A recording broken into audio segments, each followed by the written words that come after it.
The South Australian arid lands has the largest percentage of intact ecosystems and natural biodiversity in South Australia, and our communities and industries are intrinsically linked to the environment and to integrated natural resource management. Our natural landscapes, unique plants and animals, and iconic natural features like the Flinders Ranges, Dalhousie Springs, the Breakaways, Malcumba Coonji Lakes and Caddy Thunder Lake Air provide the basis for our tourism industry. Healthy native vegetation is critical to our pastoral industry, providing valuable fodder for fattening cattle and sheep. The environment is also strongly linked to the region's culture and history. For its many occupants, Aboriginal and non-Aboriginal people, our heritage and stories are strongly connected to country. And most of all, water is a critical resource that supports us all, our biodiversity, communities and industries. So, in the arid lands region, natural resource management is about working with people, our industries and our communities to ensure the sustainable use of our precious resources, our water, soils, plants and animals. This is for the good of our future and for our kids.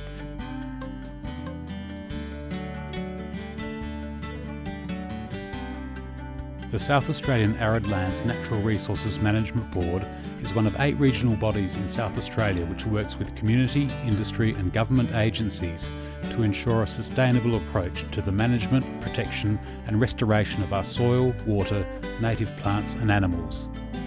The board is community-based, so they generally live or work in the region.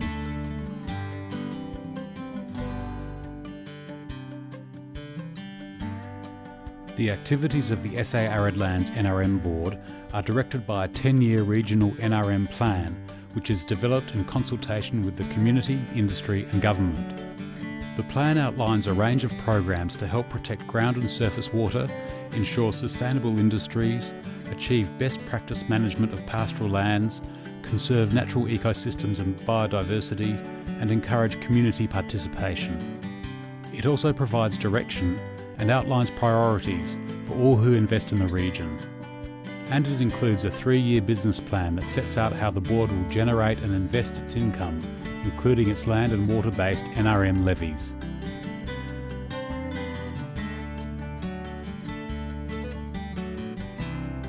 The board directs funding across a number of key areas, working with government, pastoralists, mining and petroleum companies, tourist groups, progress associations, Aboriginal communities, NGOs and other community groups to help build the capacity to sustainably manage their land.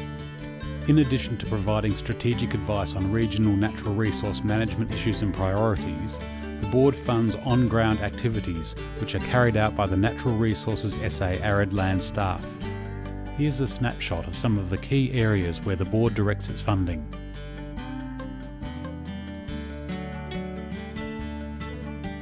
The region has lots of amazing critters. Some are threatened species and some we don't know much about. So Natural Resources SA Arid Land staff are working with land managers and in national parks to improve our knowledge of the distribution, behaviours, habitat and threats to these animals and, where possible, develop programs for their recovery.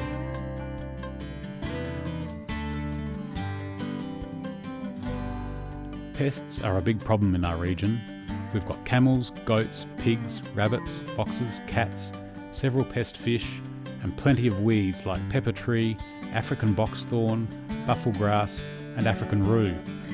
These present an enormous threat to both biodiversity and pastoral productivity in our region, and Natural Resources SA Arid Land staff work with land managers and in national parks to control these pests and prevent new ones establishing.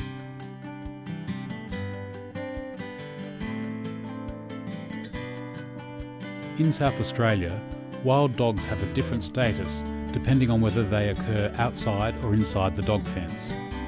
Outside the fence they are neither protected nor declared, but they are regarded as a wildlife species with a valuable ecological role. We also acknowledge the significant role the dingo has in Aboriginal culture.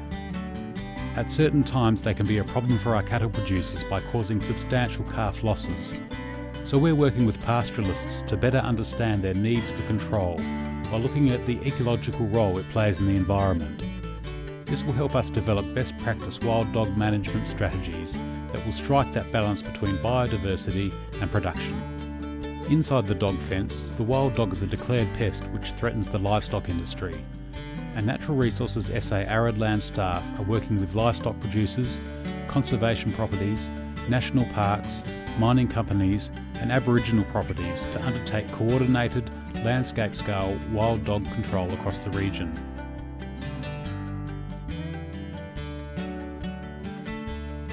Other programs assist land managers with soil conservation, erosion control, contour furrowing, water ponding and revegetation.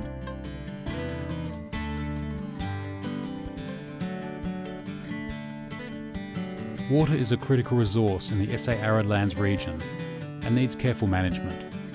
The Board is responsible for developing the region's water allocation plan and supports work to understand the resource, maintaining healthy water flows, preserve and restore water quality, record local knowledge and provide physical protection from feral plants, animals and erosion. Work investigating the aquatic ecosystems and the major catchments in the region is collecting valuable baseline data to determine the health and status of these systems and maintain them for future generations.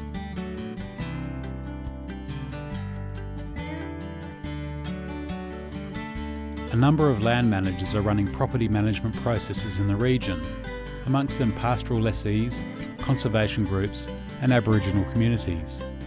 Natural Resources SA arid land staff are supporting them to identify and address priority natural resource management issues using their local knowledge and providing access to scientific expertise. Land managers are assisted to carry out management interventions, for example in the areas of soil health, water security, pest control and grazing management, to help improve the sustainability and production potential of their properties.